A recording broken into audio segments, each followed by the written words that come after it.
पेट सफा आयुर्वेदिक चूरन, पेट सफा तो हर रोग दफा। खटीमा दौरे पर रहे मुख्यमंत्री पुष्कर सिंह धामी। किसानों ने गन्ना समर्थन मूल्य में उल्लेखनीय बढ़ोतरी किए जाने को लेकर किया स्वागत। सीएम के निर्णय के लिए किसानों ने किया धन्यवाद।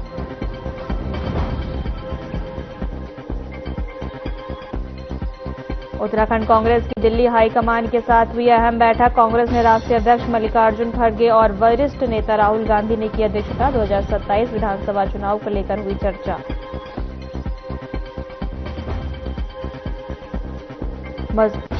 मसूरी विंटर लाइन 2025 की तैयारियां, कैबिनेट श्री गणेश जोशी ने ली समीक्षा बैठक। संबंधित विभागों को दिए दिशा निर्देश।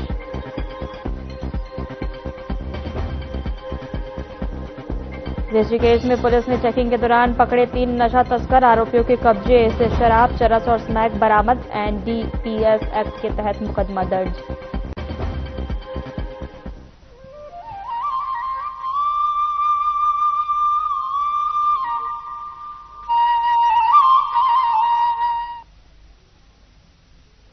नमस्कार, मैं हूं आपके साथ सोनम राय और आप देख रहे हैं खबर उत्तराखंड। बुलेटिन की शुरुआत करते हैं। हल्द्वानी के परिवहन विभाग से जुड़ी 2 बड़ी खबरें सामने आई हैं। एक तरफ जहां नई वाहन नंबर प्लेट सीरीज की शुरुआत हो गई, तो वहीं दूसरी ओर आरटीओ परिसर में लंबे समय से खड़ी सीज गाड़ियों को लेकर विभाग ने सख्त कदम उठा लिया है। आपको बता दें कि हल्द्वानी आरटीओ कार्यालय के अंतर्गत निजी वाहनों के लिए नई number plate series UK 4AS शुरू कर दी गई है। अब तक चल रही यूके 04AR सीरीज लगभग समाप्त हो चुकी है, जिसके चलते यह नई सीरीज खोली गई है। वाहन मालिक अपने पसंदीदा नंबर को उत्तराखंड परिवहन विभाग की वेबसाइट fancy.parivahan.gov.in के माध्यम से ऑनलाइन बुक कर सकते हैं। आरटीओ हल्द्वानी गुरुदेव सिंह ने बताया कि फैंसी नंबरों के लिए 2000 रुपए से लेकर 1 लाख रुपए तक की फीस तय की गई है। वहीं कुछ खास नंबरों के लिए ऑनलाइन नीलामी भी होगी। वहीं बताया जा रहा है कि हल्द्वानी आरटीओ परिसर में लंबे समय से खड़ी बड़ी संख्या में सीज गाड़ियों अब जो है विभाग के लिए परेशानी का कारण बन गई है। परिसर पूरी तरह से सीज वाहनों से भर चुका है, जिससे अव्यवस्थाओं की जो है स्थिति बन चुकी है। वहीं संभागीय परिवहन अधिकारी गुरुदेव सिंह ने बताया कि सीज नोटिस जारी होने के बाद कई वाहन जो है स्वामी अपने गाड़ियों को छुड़ाने नहीं आ रहे हैं। ऐसे में विभाग ने फैसला लिया है कि 90 दिनों के भीतर वाहन नहीं छुड़ा गया तो 91वें दिन जो है नीलामी की प्रक्रिया शुरू कर दी जाएगी।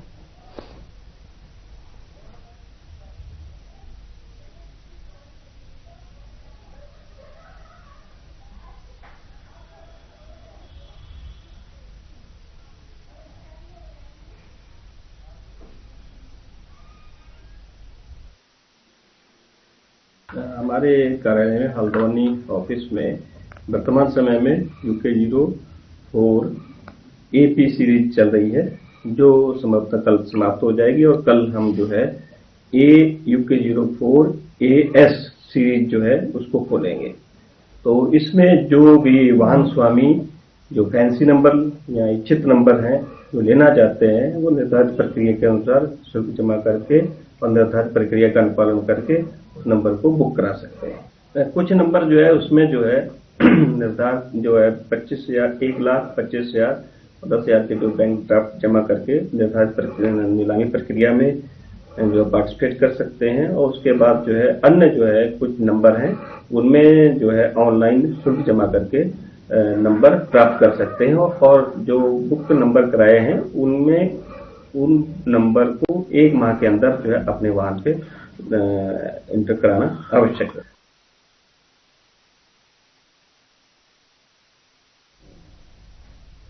देहरादून के लाडपुर के घने जंगल में उस समय सनसनी फैल गई जब एक युवक का शव बरामद हुआ। जानकारी के अनुसार सुबह जंगल में सैर कर रहे लोगों ने युवक का शव संदिग्ध हालात में पड़ा देखा और तुरंत पुलिस को सूचना दी। सूचना मिलते ही मौके पर दून पुलिस और फॉरेंसिक टीम पहुंच गई। पुलिस ने पूरे क्षेत्र को घेरकर सुरक्षित किया और शव की जांच शुरू कर दी। फॉरेंसिक टीम घटनास्थल पर पहुंची। पुलिस ने बताया कि शव की पहचान और मौत के कारणों का पता लगाने के लिए सभी पहलुओं से जांच की जा रही है। इलाके में सुरक्षा बढ़ा दी गई है और पुलिस लोगों से अपील कर रही है कि वह मामले में किसी भी तरह की अफवाह पर ध्यान न दें। पुलिस घटना की जांच में जुट गई है।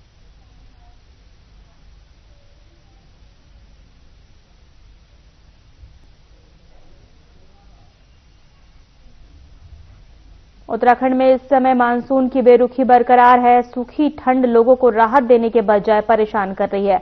मौसम विभाग के अनुसार 7 दिसंबर तक पर्वतीय इलाके में हल्की बारिश के आसार है, जबकि मैदानी क्षेत्रों में बारिश की कोई संभावना नहीं दिखाई दे रही है। मौसम विभाग केंद्र जो है देहरादून के निदेशक चंदर सिंह तोमर ने बताया कि उच्च हिमालयी क्षेत्रों में बर्फबारी देखने को मिल सकती है। बर्फबारी की संभावना वाले जिलों में उत्तरकाशी, बागेश्वर, चमोली, पिथौरागढ़ और रुद्रप्रयाग शामिल हैं।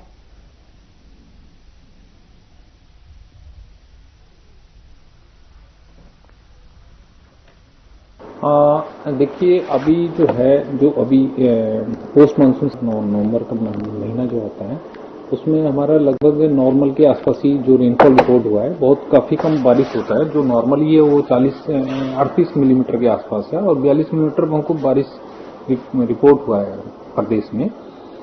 तो ये नॉर्मल के आसपास है और ये बहुत कम अमाउंट है। इसलिए और स्पेशली जो है ये जो रिपोर्ट होता है ये भी ज्यादातर हायर रीचेस में होता है। तो इसलिए आपको प्लेन वाले एरिया है, लो हाइट वाले एरिया, स्पेशली 2 किलोमीटर है उसके नीचे वाले एरिया, वहां पे ये पता ही नहीं लगा है कि ये रिपोर्ट भी हुआ है और ये ऐसा, इसलिए ड्राई लग रहा है। हायर रीचेस में ये बीच बीच में जो ये सिस्टम आए हैं उसने कुछ कुछ बारिश दी है, कहीं कहीं लाइट स्नोफॉल भी हुआ है। अभी जो सिचुएशन बन रही है, अभी इस समय WD ऑलरेडी परसिस्ट कर रहे हैं। के हिमाचल प्रदेश में तो इफेक्ट है उसका, लेकिन अभी उत्तराखंड में हमारे यहाँ पे इफेक्ट है नहीं इसका।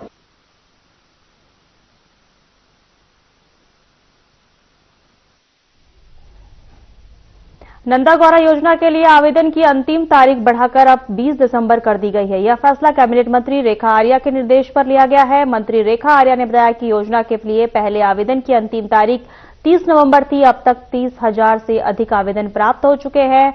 जन मिलन कार्यक्रम के दौरान पता चला कि कई योग्य लोग विभिन्न कारणों से आवेदन नहीं कर पाए थे। ऐसे लोगों को अवसर देने के लिए यह तारीख बढ़ाई गई है।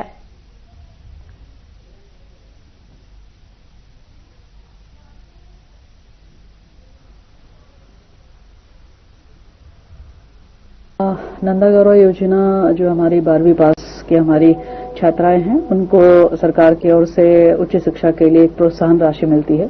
लगभग 51,000 की धनराशि यह होती है। तो हमारी बालिकाओं को जो कि 30 नवंबर तक जिन्होंने ऑनलाइन आवेदन करना था, यदि वो कहीं से भी किसी भी प्रकार से आवेदन करने से चूक गई हों तो उनके लिए ये समयावधि की गई है और 20 दिसंबर इसकी अंतिम तिथि रखी गई है आवेदन की, ताकि हमारे दूर दराज के हमारी बालिकाएं या उनके अभिभावक इस बात को जानते हुए अधिक से अधिक आवेदन करें। अब तक लगभग 30 या 35,000 के आसपास आवेदन आ चुके हैं।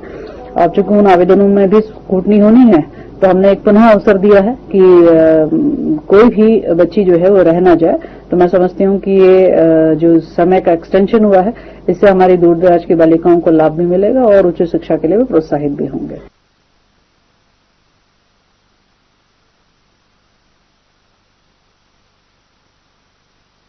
अध्यक्ष और राज्यसभा सांसद महेंद्र भट्ट ने चिपको आंदोलन की प्रेरणा गौरा देवी को मरणोपरांत भारत रत्न से सम्मानित करने की मांग की है। उन्होंने उच्च सदन में चिपका, डालथू, परना, कटन और दयाव पहाड़ों की बात आपको बता दें कि इस दौरान सांसद ने संपत्ति अब ना लूटन और दव्या सुनाकर उनके पर्यावरण संरक्षण में दिए गए अतुलनीय योगदान को याद किया। आपको बता दें कि शीतकालीन सत्र में सांसद महेंद्र भट्ट ने राज्यसभा में केंद्र सरकार के देवभूमि की मातृशक्ति द्वारा जंगल को बचाने की ऐतिहासिक मुहिम को देश के सर्वोच्च सम्मान के पुरस्कृत करने की मांग की है।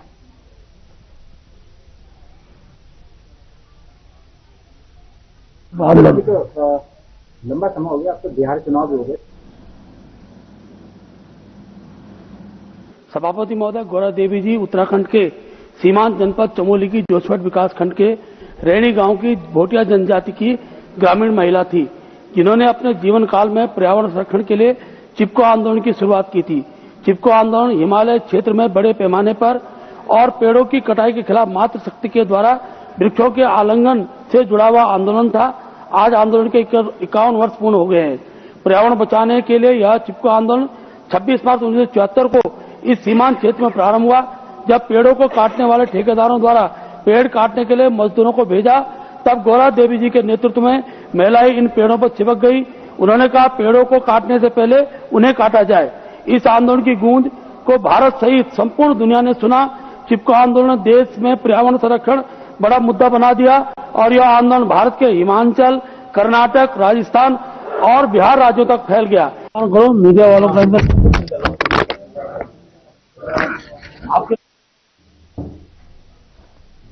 देहरादून के चक्राता में गर्भवती महिला से रेप का मामला सामने आया है। इसमें 2 दिन पहले चमोली में एक शिक्षक को छात्रों के यौन शोषण के आरोप में गिरफ्तार किया गया था। लगातार महिला उत्पीड़न के मामले में सामने आने से विपक्ष सरकार पर सवाल उठाने में लगा है। वहीं बीजेपी प्रदेश प्रवक्ता कुंवर जपेंद्र सिंह ने इन मामलों की कड़ी निंदा की है। साथ ही उन्होंने कहा कि अपराध और अपराधी का कोई समाज नहीं होता। अपराधियों को कड़ी सजा देना सरकार और न्यायपालिका की प्राथमिक जिम्मेदारी है।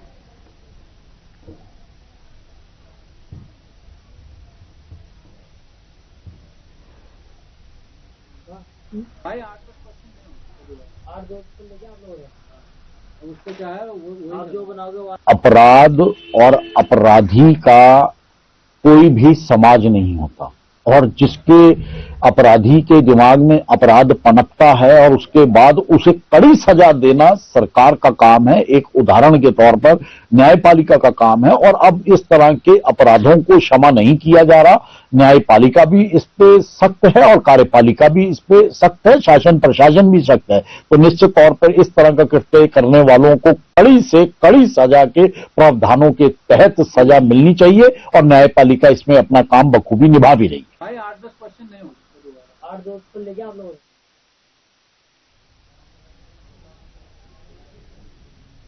प्रदेश में विपक्ष लगातार सरकार की कार्यप्रणाली पर सवाल खड़े करता दिखाई देता है। उसी प्रकार हाल ही में पलायन आयोग द्वारा 6,282 लोगों को रिवर्स पलायन के आंकड़ों को भी विपक्ष ने केवल बात करना बताया। विपक्ष का मानना है कि धरातल पर ऐसा कुछ नहीं दिखाई दे रहा है। वहीं विपक्ष पर पलटवार करते हुए भाजपा प्रदेश महामंत्री दीप्ति रावत भारद्वाज ने कहा कि विपक्ष को पलायन की असली परिभाषा समझने की जरूरत है। विपक्ष पर हर चीज को पलायन की दृष्टि से देखता आ रहा है। उन्होंने कहा कि पलायन भी 2 प्रकार के होते हैं, एक पॉजिटिव पलायन जो विकास के लिए किया जाता है, दूसरा जो किसी मजबूरी में किया जाए। आज प्रदेश सरकार के प्रदेश के युवाओं को रोजगार दे रही है, जिससे प्रदेश का युवा तमाम प्रकार के कार्य प्रदेश में कर रहे हैं। पलायन आयोग के अनुसार प्रदेश में रिवर्स पलायन हो रहा है तो उन सभी का स्वागत भी है।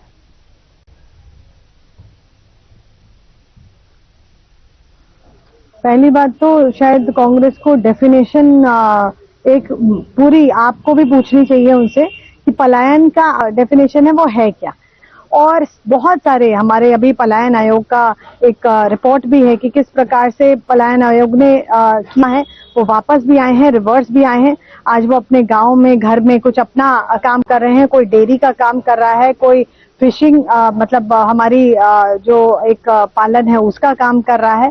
तो बहुत सारे बेहतर अपॉर्चुनिटीज आज उत्तराखंड अपने युवाओं को दे रहा है स्वरोजगार के लिए और उसके लिए लोग वापस आ रहे हैं। उन सबका बहुत बहुत स्वागत।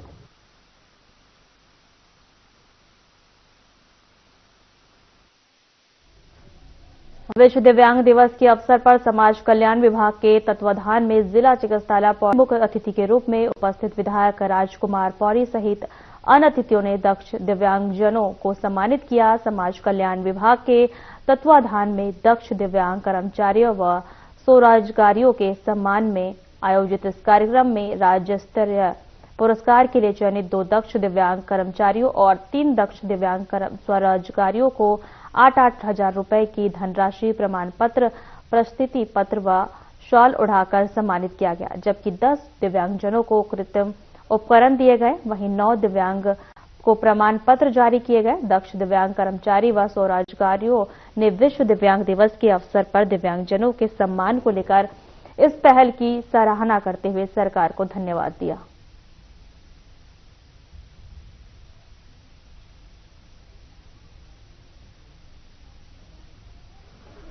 दिव्यांग दिवस जो है यूनाइटेड नेशन ऑर्गेनाइजेशन द्वारा 1992 से मनाया जा रहा है।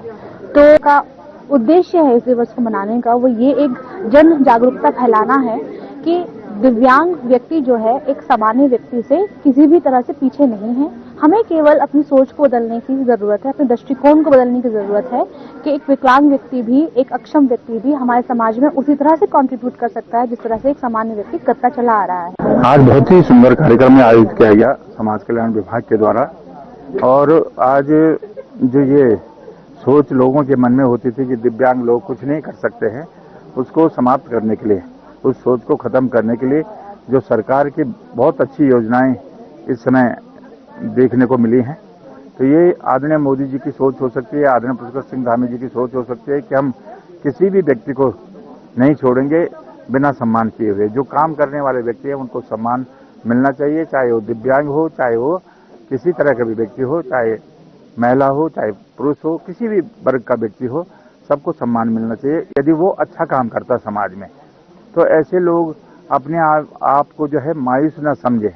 3 दिसंबर विश्व दिव्यांग दिवस के रूप में जो मनाया जाता है, आज उसी के उपलक्ष्य में यहाँ पे भी एक कार्यक्रम था जिसमें कि राज्य स्तरीय पुरस्कार वितरण हुआ और 9 जनों को हमारे यहाँ पे पुरस्कार दिए गए, जिसमें कि 2 अधिकारी भी थे और कुछ ऐसे थे कि जो ना तो बोल सकते हैं ना सुन सकते हैं, लेकिन फिर भी उनको पुरस्कार मिला हुआ है क्योंकि वो इस तरह के काम उन्होंने किए हैं, तो उनको देख करके एक मोटिवेशन मिलता है। इस तरह के आयोजन होते रहें, इन सबके लिए समाज कल्याण विभाग को भी मैं बहुत बहुत बधाई दूंगी कि इस तरह के आयोजन ये लोग करते रहें आगे। जो भी हमसे सहयोग चाहिए होगा, हम इस चीज के लिए हमेशा सहयोग के लिए प्रस्तुत हैं उनके सामने। आज विश्व दिव्यांग दिवस के अवसर पर जनपद पौड़ी मुख्यालय में आज राज्य स्तरीय दक्ष दिव्यांग पुरस्कार के लिए चयनित जो जनपद से 5 लाभार्थी है उनको पुरस्कार का वितरण यहाँ पर किया गया है। साथ ही यहाँ पर चिकित्सा विभाग के द्वारा जो दिव्यांगजन हैं उनके प्रमाण पत्र भी यहाँ पर बनवाए गए हैं और एक ये दिव्यांगजनों के प्रति जो आज का दिन है उसको सेलिब्रेट करने के लिए यहाँ पर ये कार्यक्रम आयोजित किया गया। आज 3 दिसंबर विश्व दिव्यांग दिवस के अवसर पर जो राज्य सरकार के द्वारा जो सम्मानित किया गया है उत्कृष्ट जो दक्ष दिव्यांग कर्मचारी हैं, उसके लिए मैं सरकार को धन्यवाद करता हूँ। तमाम सभी लोगों का मैं सबसे पहले स्वागत करता हूँ। साथ ही साथ में मेरी एसके इलेक्ट्रॉनिक नाम की एक शॉप भी है जिसे मैं चलाता हूँ और जिसमें मेरा इलेक्ट्रॉनिक का काम है। अपना CSC सेंटर है और साथ ही साथ मोबाइल रिपेयरिंग, DTH फिटिंग, मतलब जो एक आम आदमी करता है वही हम सब करते हैं। साथ ही साथ मेरा भाई भी है शुभम, जो कि सभी का मतलब हम काम करते हैं कि मतलब हम समाज में हर एक आदमी के बराबर ही काम करते हैं। मैं अभी वर्तमान में जिला शिक्षा अधिकारी प्रारंभिक शिक्षा पौड़ी गढ़वाल में वरिष्ठ प्रशासनिक अधिकारी के पद पर कार्यरत हूँ और मेरी दिव्यांगता पेशी अधिकार के अंतर्गत है। इसमें आपकी मांसपेशियां ही आपकी एक तरह से बोल दीजिए कि प्रतिरक्षा आपकी हर दिन कम होती रहती है, धीरे धीरे काफी इससे आपका शरीर पैरालिसिस की तरह हो जाता है। तो मेरा यही मैसेज अपने दिव्यांग भाई बहनों को रहेगा कि आप लोग बिल्कुल भी अपने आप को किसी भी क्षेत्र में कम न समझें, आत्मविश्वास रखें, भगवान पे भरोसा रखें और एक सकारात्मक सोच के साथ आगे बढ़ते हुए अपने जीवन को जिए। आज का प्रोग्राम सबसे बढ़िया था, हमको तो अच्छा लगा। जो कि सरकार ने जो वो कर दी थी वो हमको अच्छा लगा, इसमें हमको खुशी हुई। अपना पालन पोषण जो भी है सरकार हमको दे रही है, हमारे उसमें सरकार जो वो तो हमारी गलती है, जो हमारी नहीं वो तो हमारे ऊपर वो है ना डिपेंड। इधर सरकार जो आज का प्रोग्राम हुआ जो अच्छा ही हुआ। वो दिव्यांगजन बिल्कुल बहुत ही दयनीय स्थिति में थी, काफी लगाव रहता।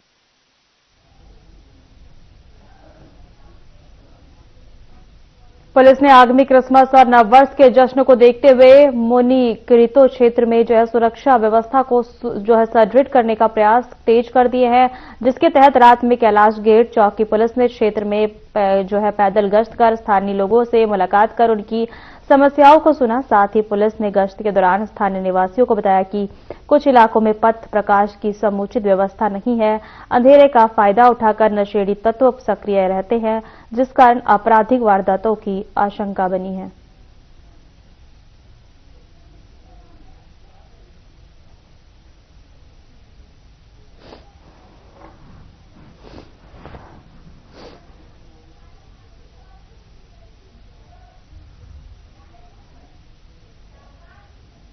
दो पक्षों के बीच जमकर मारपीट हो गई। विवाद इतना बढ़ गया कि अमन बत्रा और नमन बत्रा ने मिलकर अपने ही भाई विपुल बत्रा और उनकी पत्नी पर हमला कर दिया, जिसमें दोनों गंभीर रूप से घायल हो गए। मारपीट का ये वीडियो सोशल मीडिया पर तेजी से वायरल हो रहा है। वहीं विपुल बत्रा ने पुलिस को दी गई तहरीर में आरोप लगाया कि घर लौटने पर उनके भाइयों ने उन पर और उनकी पत्नी पर बेरहमी से हमला किया।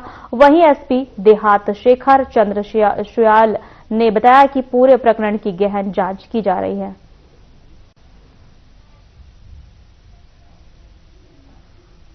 प्रॉपर्टी विवाद को लेकर एक मामला सामने आया है, उसमें मारपीट भी हो रही है, सीसीटीवी वीडियो भी उसका सामने आया है। महिला के साथ में और उसके पति के साथ में मारपीट हुई है, क्या जानकारी आया है सर? देखिए, थाना गगनहर का पर वो सगे भाई हैं जिनका प्रॉपर्टी को लेके कुछ डिस्प्यूट है, तो वो प्रॉपर्टी में कुछ दीवार लगाने को लेकर आपस में झगड़ रहे हैं। पुलिस के संज्ञान में है, प्रिवेंटिव कार्रवाई पुलिस ने करने को बोला है और बाकी जो लीगल कार्रवाई आगे बढ़ेगी इसमें भी करेंगे। ऋषिकेश कोतवाली पुलिस ने चेकिंग के दौरान अलग अलग जगहों से 3 नशा तस्करों को गिरफ्तार किया। पुलिस ने उनके कब्जे से 4 पेटी शराब, 570 ग्राम चरस और 6 ग्राम स्मैक बरामद किया। अपराधियों पर धारा 60 और एनडीपीएस एक्ट के तहत मुकदमा दर्ज कर उन्हें कोर्ट में पेश किया। चलाए जा रहे अभियान के तहत यह कार्रवाई की गई। गिरफ्तार तस्करों की पहचान विविदित थापा और गजेंद्र और मोनू देवनाथ उर्फ बाटली के रूप में हुई। पुलिस टीम में शामिल सब इंस्पेक्टर सुमित चौधरी, विनेश कुमार और दिनेश राणा को इस सफलता की शाबाशी दी गई।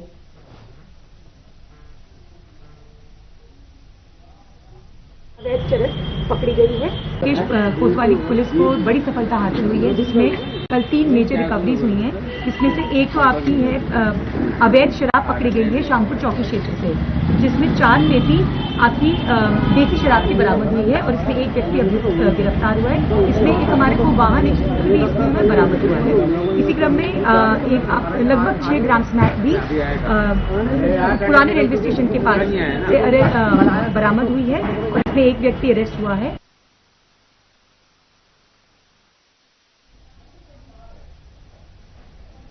लगभग 7 साल के लंबे अंतराल के बाद उत्तराखंड में एलिफेंट सफारी दोबारा शुरू हो गई। ऋषिकेश के पास स्थित राजाजी टाइगर रिजर्व की चिला रेंज में इस बहुपरीक्षित सफारी की औपचारिक शुरुआत की गई, जिसे लेकर स्थानीय लोगों और पर्यटकों में खास उत्साह देखने को मिल रहा है।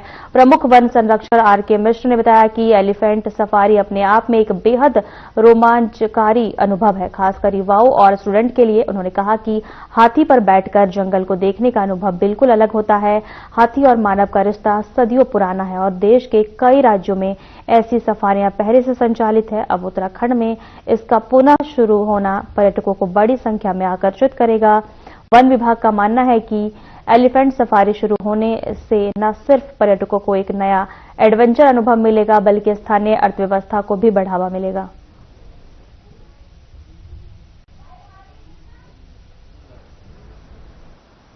कभी हाथी देखे नहीं होंगे या दूर से देखेंगे, लेकिन उसके माने पर्यावरण दृष्टि से या पर्यटन दृष्टि से एक जिस एरिया में वो उनको डेजिग्नेट कर गया है कि आपने यहां पर हाथी के पीठ बैठ के सफारी कर सकते हैं, जंगल का नजरिया पूरा अलग दिखता है हाथी का पीठ से।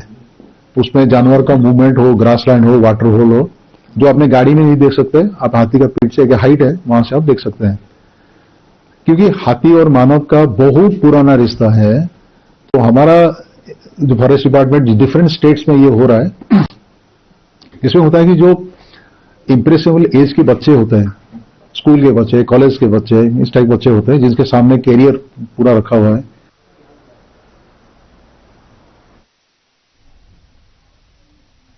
फिलहाल हमारे खास बुलेटिन में इतना ही। नमस्कार।